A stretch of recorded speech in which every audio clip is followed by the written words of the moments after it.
యేసు నామములో ప్రార్థన చేయి, నీ కార్యాలు జరుగుతాయి. ఈ సంవత్సరంలో కృంగిపోవద్దు. నా పనులు అవ్వట్లేదు, నా బ్రతుకులో ఆనందం లేదు, నా బ్రతుకులో విజయం లేదు, నా చదువులో అభివృద్ధి లేదు, జ్ఞానం లేదు, ఏమి లేదు.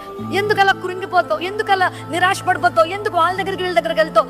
నీ గదిలో మోకరించి ప్రార్థన చేయి, విసుగాక ప్రార్థన చేయి. ఒకరోజు ఖచ్చితంగా నువ్వు జవాబు పొందుతావు. కొన్నిసార్లు ప్రార్థన చేశాక కొన్ని రోజులకి నీ దేవుని ప్రార్థన వింటాడు. కొన్నిసార్లు నీ ప్రార్థనకి కొన్ని నెలలు జవాబు ఇవ్వడు. ఈ కాలంలో నీకు ఆయన కొన్ని పాఠాలు నేర్పుతాడు, ఓర్పు నేర్పుతాడు, సహనం నేర్పుతాడు.